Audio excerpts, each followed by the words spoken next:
Can you hear me now? Would you rather turn it off? No, it's okay.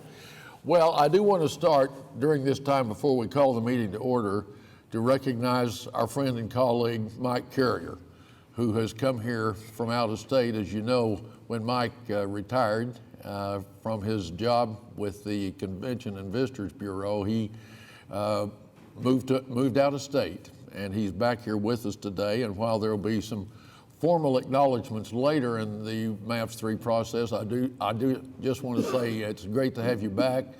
There's something about these MAPS meetings that just draw you back, and I'm really glad you're here, Mike, and just want to say a public thank you to you for all the work and effort you gave to the MAPS project, and particularly to the Convention Center Subcommittee, which you served in such an important way. So really great to have you with us today, and I hope that you come back and see us again.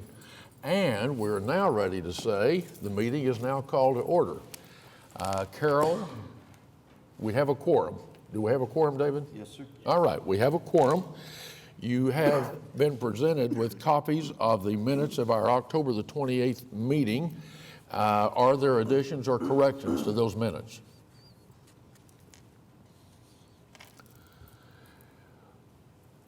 It has been moved by Zane Boatwright that we approve those minutes, and it's been seconded by Bob Neyland. Further discussion? Cast your vote.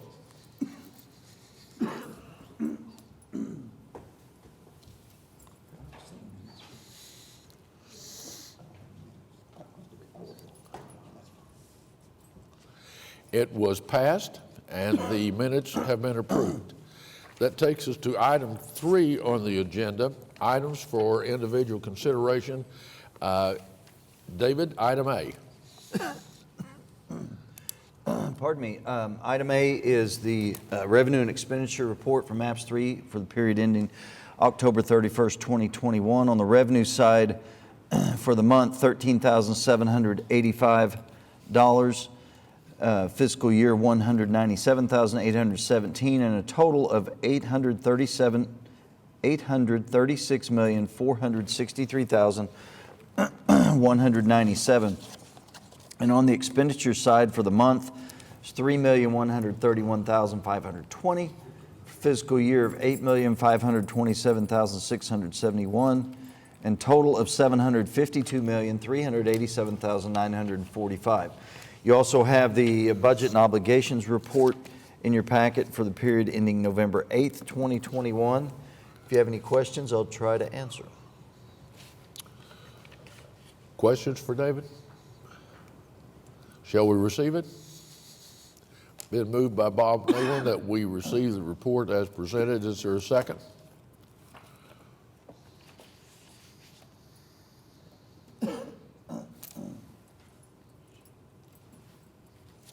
It has been seconded by Mike Adams. Is there further discussion? All in favor, cast your vote.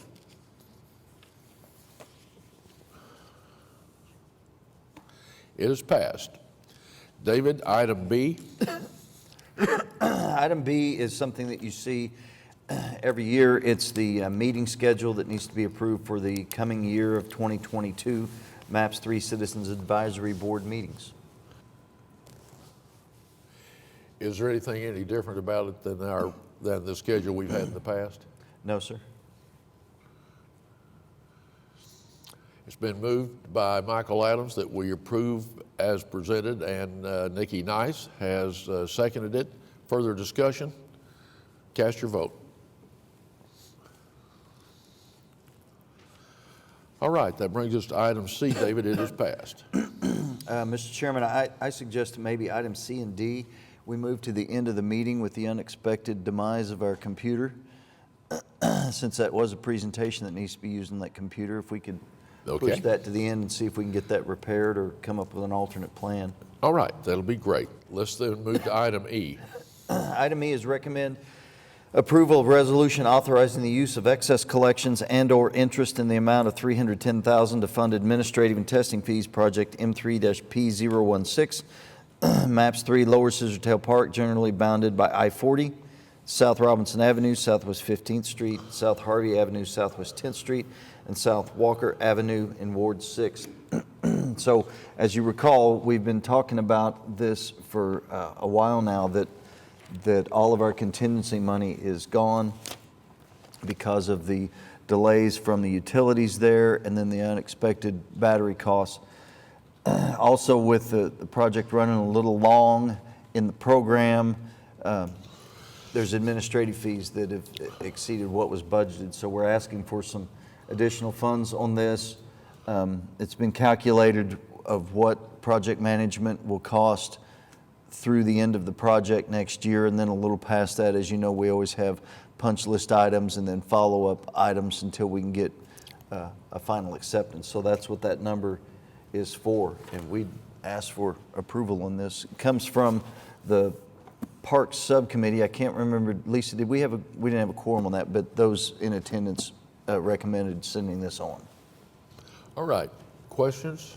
David, are these fees paid to ADG, to A combination of both, and both?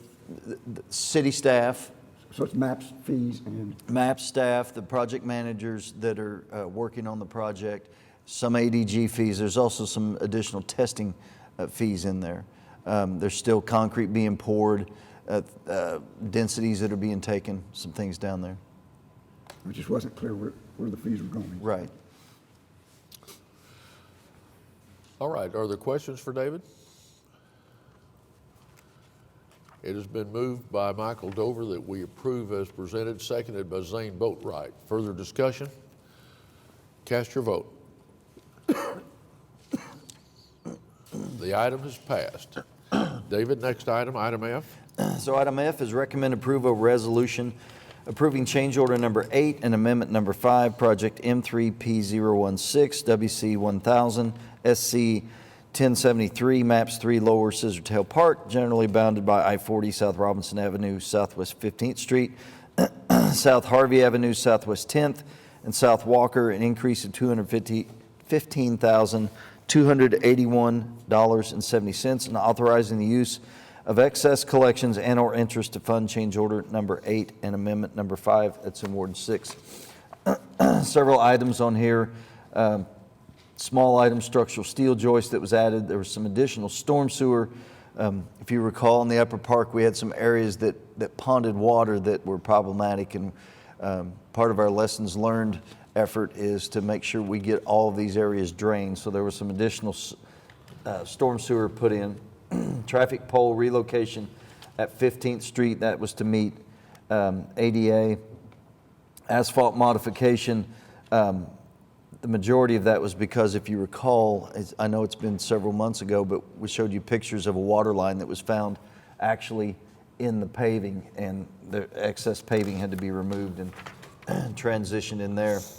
And then this should be the last of the environmental remediation rework. So there's $95,000 in here. When we removed all of the dirt and the battery debris that was in there, it essentially left a void.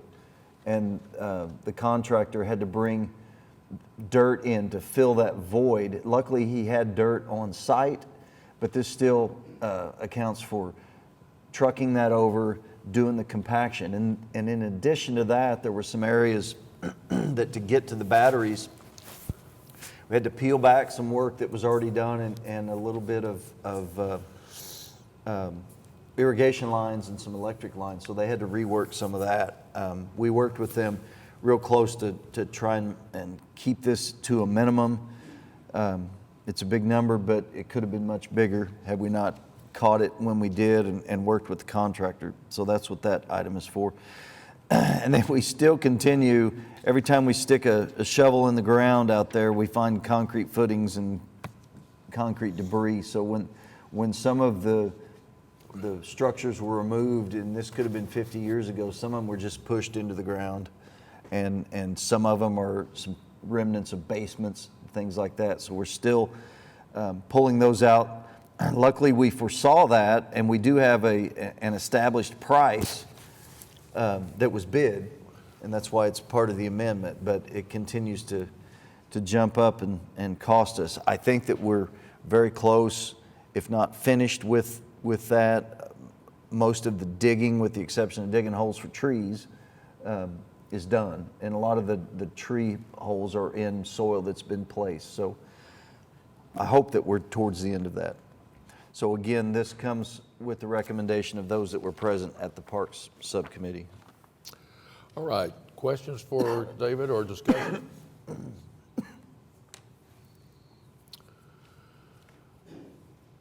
It's been moved by Zane Boatright that we approve it, seconded by Michael Dover. Further discussion? Cast your vote. The item is passed. That then brings us to item G, David. Item G, thank you, Mr. Chairman, is recommend approval of change order number 3, project M3-H002B, MAPS 3 Senior Health and Wellness Center number 1, additional improvements, 11501 North Rockwell Avenue, increase of $3,000 and $3,060, Ward 8. There was some storm sewer line removal that was in the grade for the new building over there. There's a time extension at zero cost because of weather days. There's a credit of $2,000 for greenhouse building pad. We were supposed to build a pad, and then the operator was going to build a greenhouse out there. The timing was not going to work. We would build the pad, and by the time we were finished and out of the way so that they could build that greenhouse, there'd be weeds and everything in that pad, and it would be weathered. So it was decided that let's just forego that, and they'll do it on their own. So that is the summary of the change order. If you have any questions, I'll try to answer them. This comes with the approval from the Senior Health and Wellness Subcommittee. Just as a matter of information, David, is the usage out there still staying what it was originally, or are we still? I believe so. We don't get reports on that, but just what I hear, yeah, it's still going gangbusters. Wow. Okay. Shall we approve this? Bob Nayland's moved that we approve the change order. It's been seconded by Zane Boatright. Is there further discussion? Cast your ballot. I've lost my screen, but I vote aye. Okay. All right then, that moves us to item H. David? Item H is recommend approval of change order number 7, project M3H003C, MAPS 3 Senior Health and Wellness Center number 2, locker room expansion 4021 South Walker Avenue, increase of $32,402, Ward 4. So each of the wellness centers has a service room for the pool, and in that room there's pumps, there's piping, and that's where the chemical stuff happens, and there's a lot of muriatic acid. We looked into this. The muriatic acid is causing an extreme corrosion issue in there, and we could not pinpoint it as to one reason. It's partially a airflow issue. It's partially usage issue. So we've got a change order here for the contractor to go in and change and fix all the corroded items. I mean, these items look like they've been on the coast for 30 years, and they've been open for, what, 3? And it has to do with, just something as simple as leaving a barrel of muriatic acid that's been used. It's drained, but it's got residual in there, and the off gases are coming out, and they're very corrosive. So we're going to put some things in there that are more corrosive resistant. We're going to put in some different airflow techniques, and then also some signage and trainage with the operator to make sure that even those empty bottles get capped and do those things.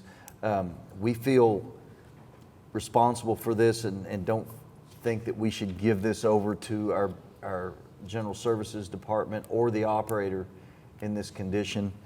We have the money to fix this right now. We have a contractor out there, and we feel like it's the best route to go is to get this resolved. And then the question came up in the Senior Health and Wellness Center Subcommittee is what are we doing at Wellness Centers 3 and 4 to keep this from happening? And we are looking at that. We're doing some design changes, and we're looking at possibly even moving those muriatic acid containers outside into an exterior covered shed so that they'll vent better and they won't be in there and cause that corrosion. So we are looking into this and don't want it to happen again.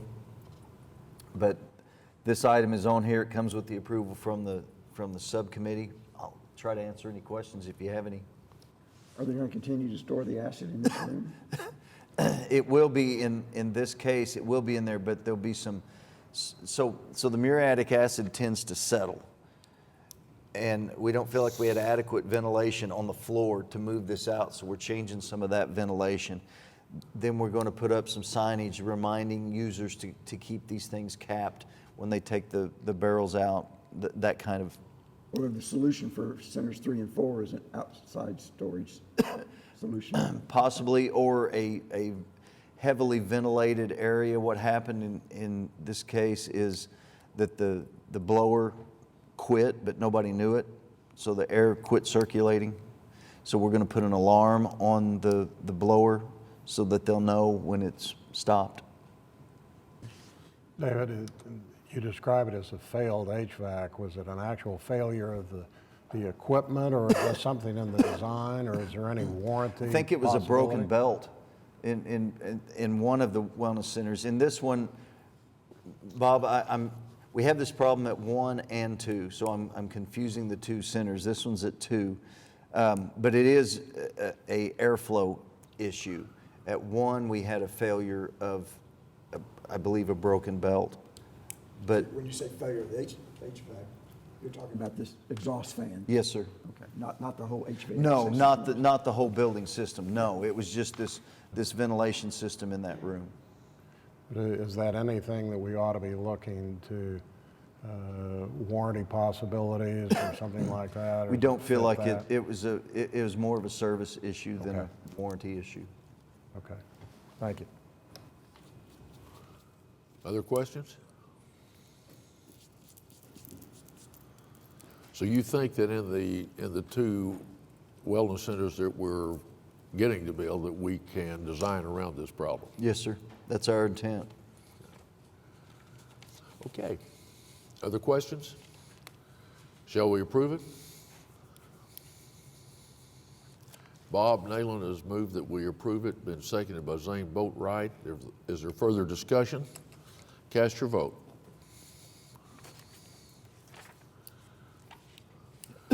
Okay, David, that brings us to item I. Pardon me. Item I is recommend approval of change.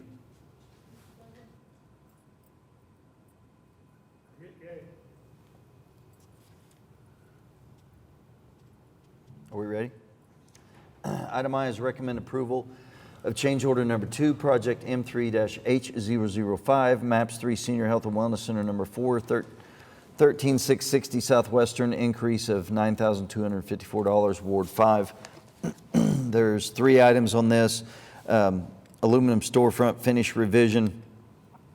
And we had the incorrect finish on the aluminum storefront, and we want to change that so that the finish matches the intent of the design. There's a paver credit. Working with the contractor, came up with an alternate paving product, and we're able to save $4,332. And then, as we had in the past one, because of adverse weather, there's a time extension to October of 11 days at no cost to the project. Okay, questions for David? All right, it's been moved by Michael Dover and seconded by Michael Adams that we approve change order number 2. Is there further discussion? Cast your vote. The item has passed. That brings us then to any new business anyone has?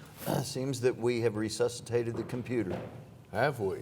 Well, all right, then let's go back to. Good job, Tom. Yeah, thank you. I'm glad I was able to get that. Okay. Let's then go back on your agenda to the items that we skipped, and that would be items C under Roman numeral 3, a design update presentation. David? Yes, sir. I'd like to just give you an update on the design progress that we have on the Fairgrounds Coliseum. If you recall, this is a MAPS 4 project, but the design was funded through MAPS 3 funds, so I'm bringing it to you for an update because eventually we will have a preliminary report and then final plans. So Travis Pauley from Populous is here today to give you that update. I'd like to turn it over to him. Thank you. Am I good? Mic's on? All right. Thanks, everybody, for having us here this morning. I'm glad we got it finally ready to present to you guys after a couple tries. So we're excited to be here and present this to you all. My name is Travis Pauley. I'm the project architect on the project with Populous. Charlie Clark and Todd Gralla are the project manager and principal that are not able to be here today, but have extensive experience out at the fairgrounds, both as working on projects out there as well as users and competitors out at the Nork Arena. So long history, so we're proud to be a part of this project and excited to present it to you. So as David mentioned today, we'll just be giving you an update of where we are on the design and how we got there.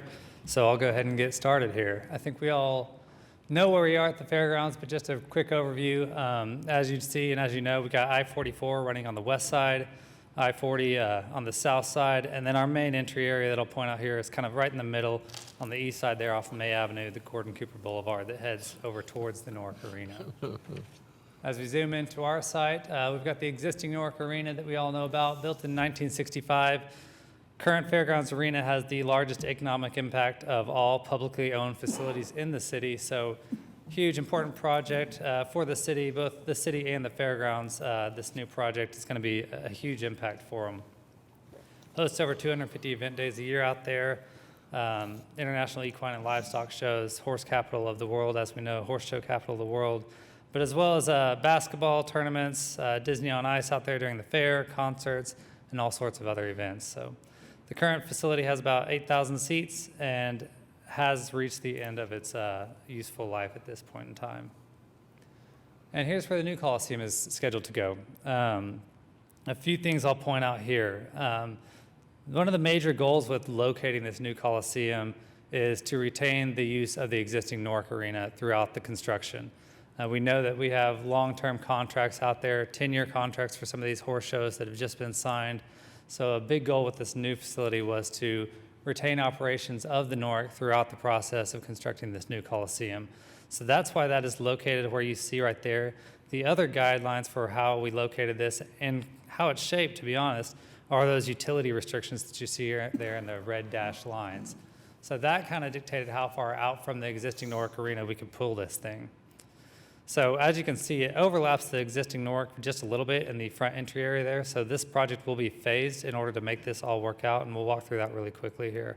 So phase one will be the selective demolition and of the entry area right there, where that new Coliseum does overlap the existing Nork, and the temporary construction of a new entry area over on the north side of the arena.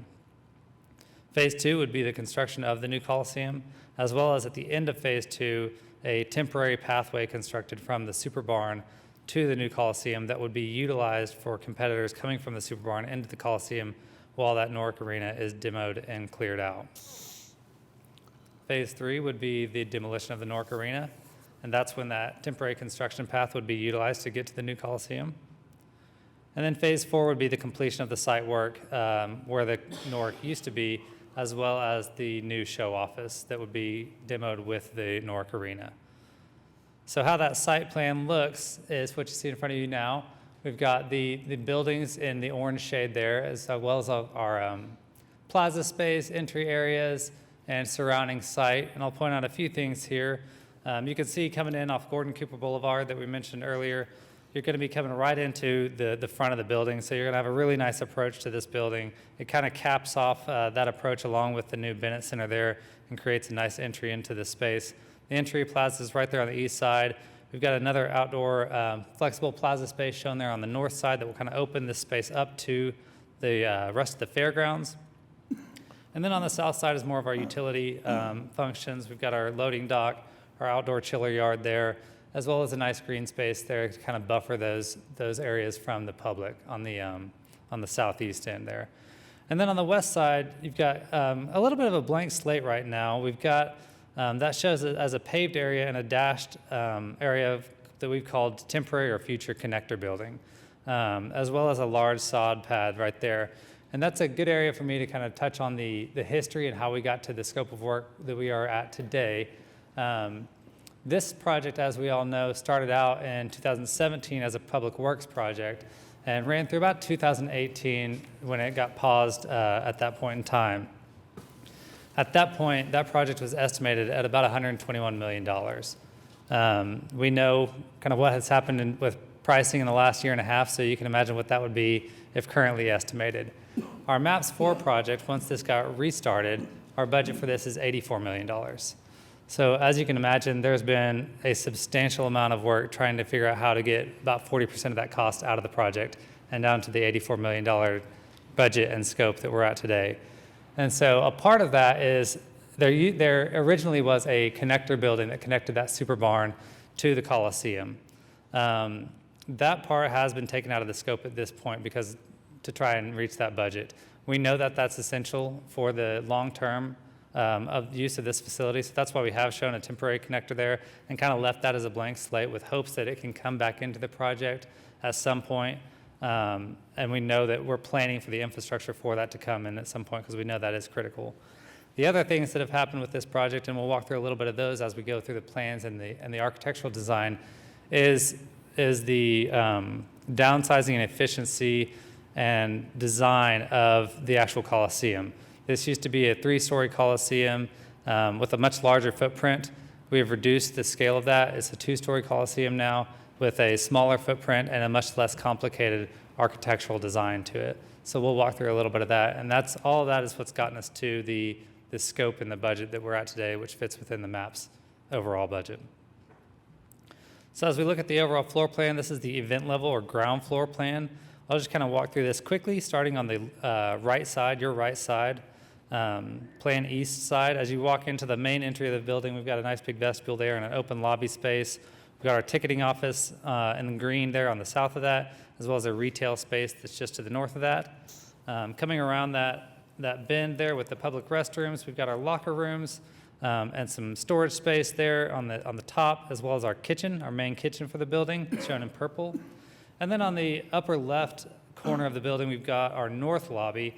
So this building kind of has 2 lobby spaces. One is that public lobby entrance where we will have ticketed events coming from the east, and the other is the north lobby there that's more facing the fair and the super barn area where people will be entering in that are coming from those barns and from the fair area.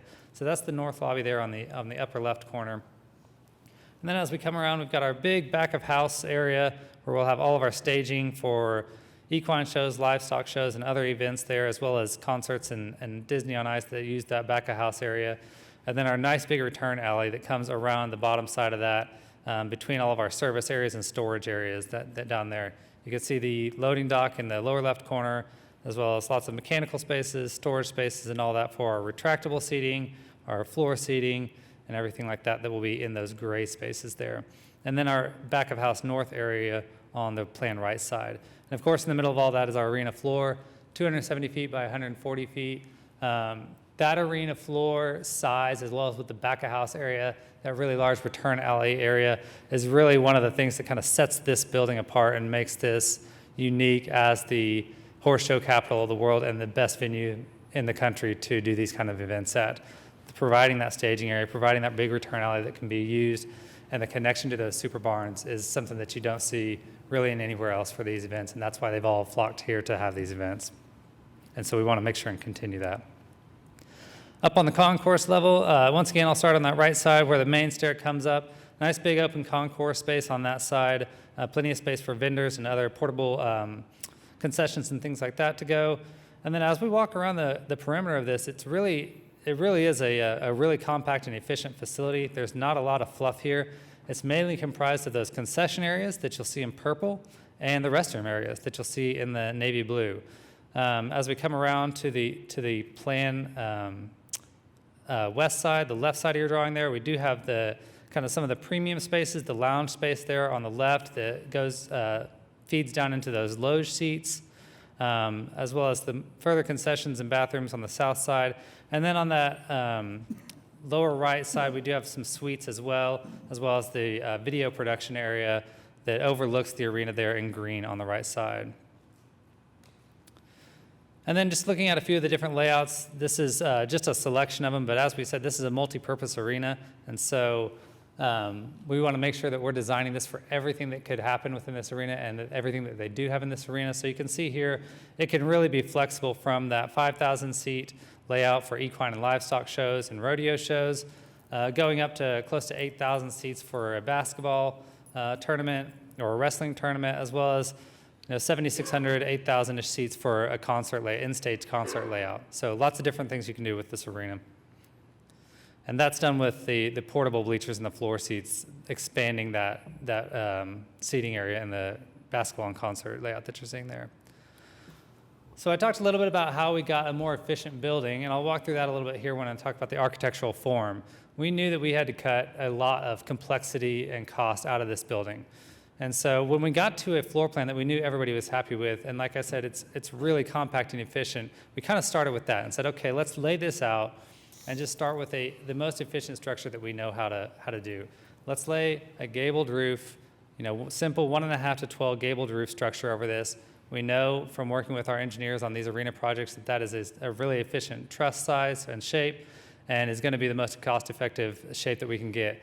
So we start with laying that over the plan, and then we extruded these lines up through the plan, or through that shape that aligned with the plan, and started to give us kind of an outline of what that shape might take.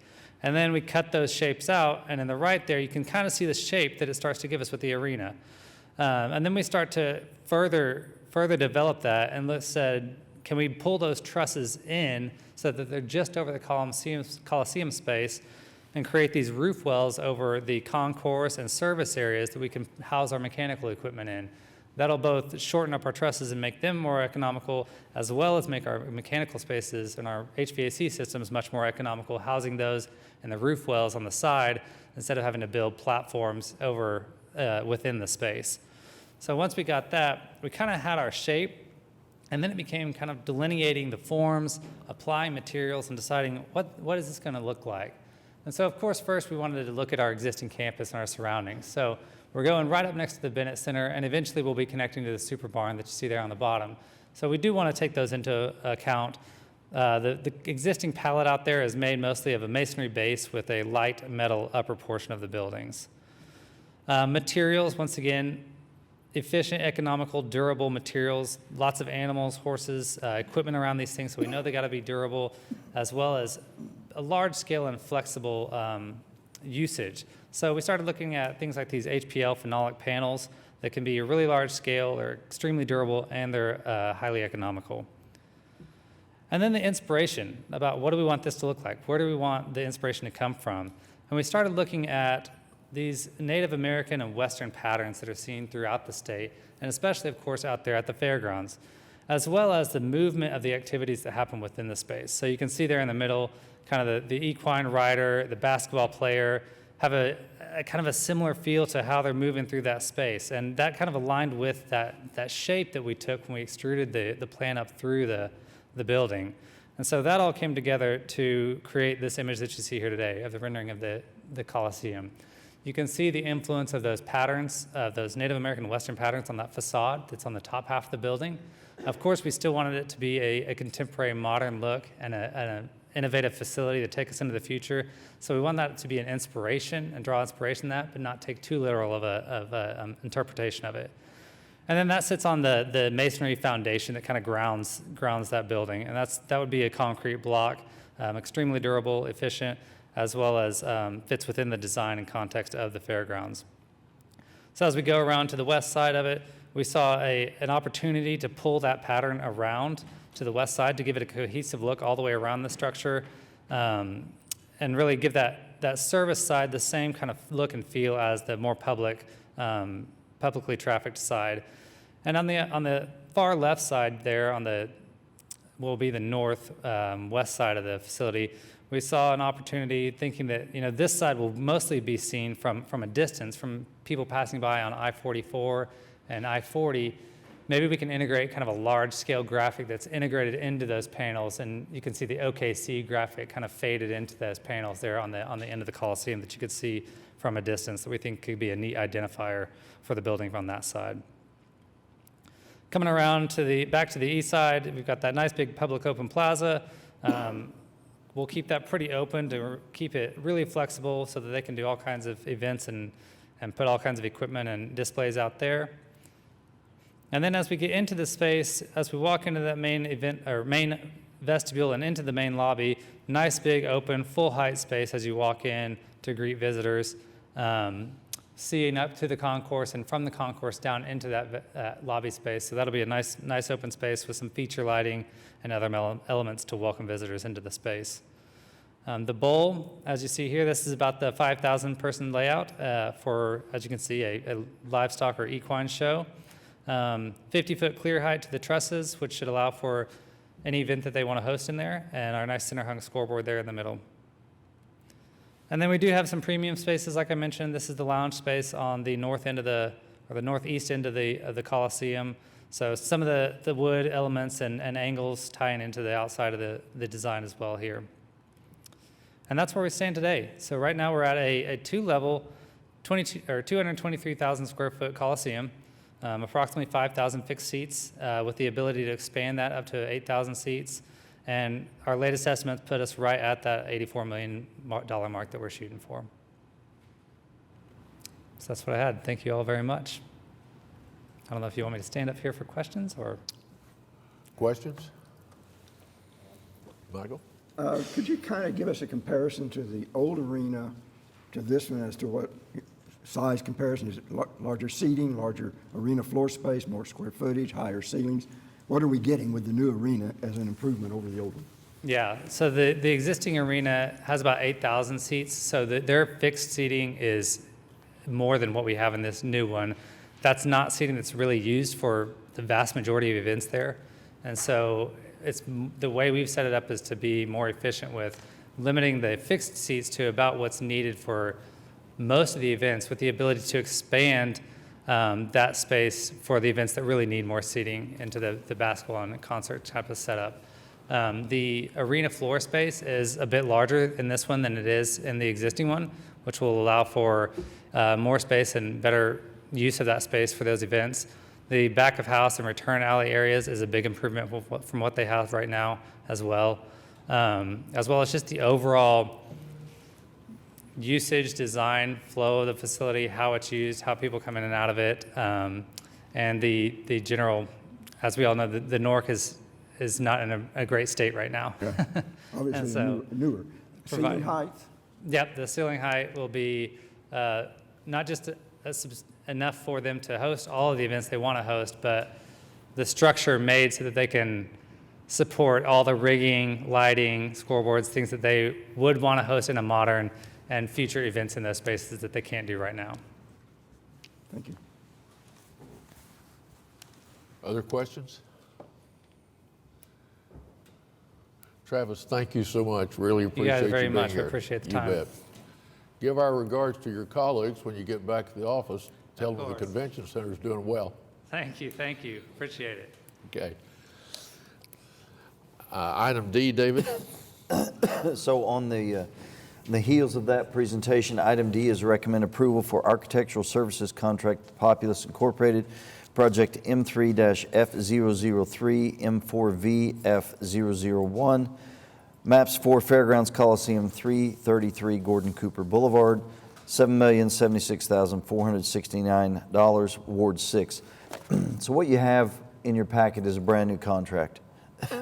Usually what you would see is amendments, but the changes and all the things that had transpired with this project were such that it really needed a new contract so that it wasn't so confusing. And let me back up further, remind you that this project started in Public Works, and then it was transferred with some MAPS 3 money to do the design when it was put on the MAPS 4 slate of projects. So it is transitioned through a lot of lot of phases, and that's why the need of the contract, because it had references. It was also a different architect started off with this project, and it was transferred to Populous because ADG became the MAPS 4 program consultant and was no longer the architect for the project. So again, it was just such a confusing contract that we are providing a new contract with same terms, but there is an amended fee in here because of this fee increase. So the fee, or the fixed limit of construction went up from 79 million to 84 million, as Travis just showed you. So there is an additional fee of $779,872.55 for that additional scope of work. I think I've covered all the pertinent pieces of it. If you have any questions, I'll be glad to try and answer further. Okay, I have a question. I want to make sure we understand what our role is in this. So this is a MAPS 4 project, and we're involved in it because they're using MAPS 3 money, about which we're all very happy that we had the money left in the MAPS 3 to do this at the fairgrounds. But this would then, so the process is this would have gone to our Fairground Subcommittee, Yes, sir. and then it comes to us. But the management of the project overall is going to be the MAPS 4 Citizens Advisory Board. So is that kind of the process? So we're in MAPS now? 3, this body will see these plans all the way to final plans, and you will approve final plans. Yeah. And once those final plans are approved, then it will go to the MAPS 4 for oversight. And what is their role now? I mean, are they keeping track of what, I mean, it seems, I mean, I understand this is a transitional and different kind of thing, but they're keeping track of this as well. MAPS They 4? haven't had a whole lot of exposure to it, but at their next meeting on Thursday, we're going to provide the same presentation so that they'll be up to speed also. Okay, great. So, all right. Any other? Yeah, David, can you remind me how much of the MAPS 3 money have we allocated to this project? Well, there was 9 million that's allocated. Okay, so $7 million of it's being used here? There's 7 million of it that's, yes, sir, that's design, and then the remaining 2 has been rolled into the construction piece of it. So it'll just be transferred to MAPS 4? Probably. Yeah, kinda, yeah. I think, Michael, one of the, I mean, if I understand it correctly, one of the reasons we're going through this is because they're not transferring the money to MAPS 4, but they're using the money. But the MAPS 3 money is, So once construction starts, I mean, the responsibility for it is going to, but we didn't just write a check to MAPS 4, we Right. wouldn't be doing this. This is still MAPS 3 money. Yeah, even It goes through our process. I'm not clear what that remaining, how we will handle that 2 million just yet, but that's a good question. Decide what part of the construction project we're going to oversee doesn't make a lot of sense. And it just Right, seems like, you'll get some handrails and a couple of seats. Yeah. And Maybe they'll name a suite after MAPS. Yeah. And one of the things that I think we all should take some comfort is that it is the MAPS staff that's still overseeing both MAPS 3 and MAPS 4, and it is ADG that's still providing the consulting work. So I think there will be an orderly transition here, but I just wanted to make sure we all felt good about how this was going. I think it's a good plan. You guys feel okay about it? Does that mean we have to stay on another 12 more years? No, I think we can reduce that to 9.5, but they may have to get some younger people. Well, all right. Yes, Bob. Tom, just a couple of things. The Fairground Subcommittee, MAPS 3 Fairground Subcommittee, had a meeting where we got the presentation from Travis. We did not have a quorum, so we didn't come forward with an official recommendation, but those of us who were there, including Tim O'Toole, the CEO, the president of the State Fair, and Mike Turpin, who's on the fair board, they were all very much in favor of this.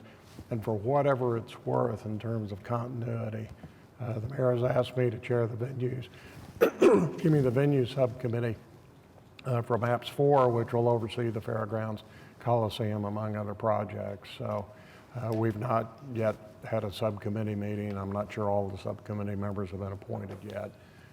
But once that happens, then there will be that connection between 3 and 4 with regard to the Coliseum. Well, I think all of us take a lot of comfort in the fact that you'll be the continuity for us. So that's just great, Bob. That's just great. I hope it works out that way. All right, further discussion?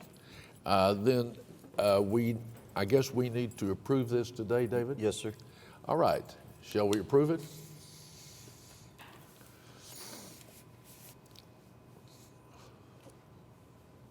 Zane Boatwright has made a motion, we approve it. It's been seconded by Michael Adams. Is there further discussion? Cast your vote. I'm not seeing an opportunity to come up on my screen, but If you don't have a voting opportunity on your screen, would you cast your vote orally so they can record it? I've been told here that it passed. Is that right? All right, it passed. All right, then, let's move back in our agenda to item number Roman numeral 4, any new business to be presented. Not from us, sir. All right, item 5, are there any MAPS 3 Citizens Advisory Board Subcommittee reports that need to be presented today?